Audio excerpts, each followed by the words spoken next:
दिल्ली फेरी भुवनेश्वर में मुख्यमंत्री कहते जीएसटी संस्कार ओडिशा हेब बेस लाभवान निम्न और मध्यवित्त परिवार को अनेक सहयोग मिल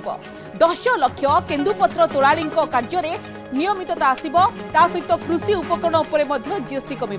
जीएसटी स्लैब रे परिवर्तन ये मध्यम वर्ग को बेस लाभ देव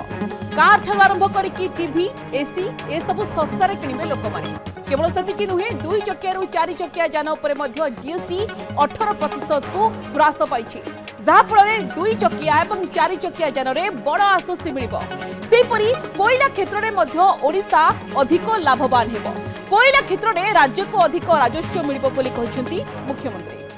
मध्यवित्त परिवार निम्न मध्यवित्त परिवार तांको उपरे बहुत बड़ गोटे परिवर्तन आनी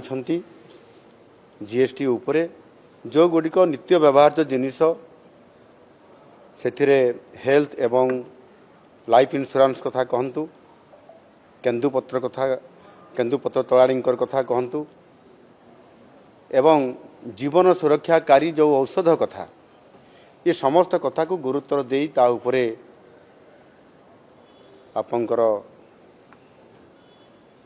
टिकस बा टैक्स को से जो स्लैब गुड़ी करू जो स्तर रे थिला ताकू कम कर देइछंती एवं किछि रे संपूर्ण भाव रे जीरो कर देइछंती